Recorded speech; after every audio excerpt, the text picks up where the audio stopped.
C'est un peu comparable au shoot d'adrénaline, quoi. Pour nous, c'est indispensable, on a besoin de ça. Et c'est vraiment à plus de 200 km/h qu'on se sent exister, qu'on se sent vivre. On va bosser une année juste pour aller chercher ce moment-là.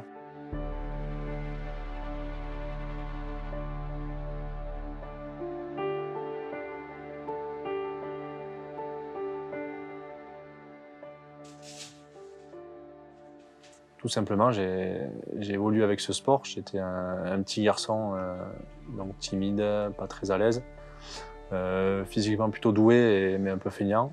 Et petit à petit, ce sport m'a poussé à aller voir au fond de moi, m'a poussé dans mes retranchements. Et c'est vrai que j'ai très vite grandi, appris à devenir perfectionniste. J'ai eu 3 shoots dans ma carrière. Et maintenant, je sais que c'est quelque chose qui reste dans un coin de ma tête, mais j'ai réussi à en faire une force. Et ça me permet de rester concentré, de toujours travailler pour aller chercher plus loin.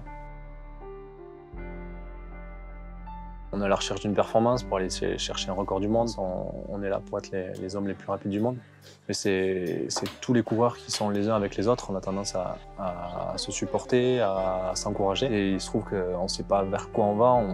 On se lance vers l'inconnu et c'est quelque chose qui fait qu'on a une solidarité qui est assez énorme à l'intérieur de notre sport. Le risque fait entièrement partie de notre sport puisque on ne peut pas totalement l'occulter. Évidemment, il est là, il est dans un coin de notre tête. L'idée, c'est de s'en servir pour se reconcentrer, pour devenir plus fort. J'ai un petit frère qui court avec moi en course. Dès que c'est lui qui est au départ, je suis beaucoup moins serein, beaucoup moins stable parce que je sais que la prise de risque reste évidente et tant qu'il n'est pas en bas, je peux pas me sentir à l'aise, respirer et penser à ma course. Un jour de record, on est focus depuis déjà plusieurs semaines, plusieurs jours. On a fait 3-4 jours d'entraînement juste avant pour monter progressivement sur la piste, apprendre à la connaître, à l'appréhender et à savoir s'en servir pour aller essayer de chercher un résultat. Une heure avant le départ, on est déjà au sommet, en train de regarder notre ligne, en train d'essayer de ressentir un peu cette piste, cette atmosphère. Et il faut vraiment arriver à faire le vide dans la tête. On a eu une bonne heure avant d'arriver à sortir toute mauvaise image parce que quand on parlait de chute, la chute reste toujours présente.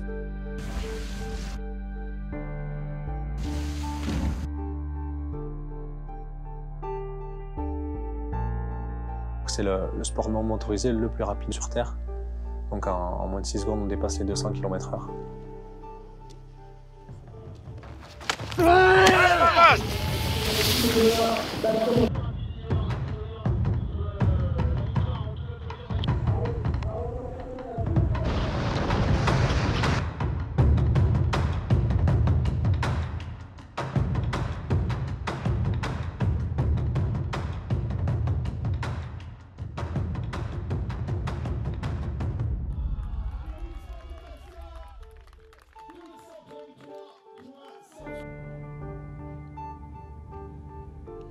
Je m'appelle Bastien Montes, j'ai 32 ans et cela fait 25 ans que j'évolue dans le ski de vitesse. J'espère continuer à grandir, faire évoluer le sport et surtout le tirer vers le haut. Pourquoi pas ensuite transmettre ce que j'ai appris.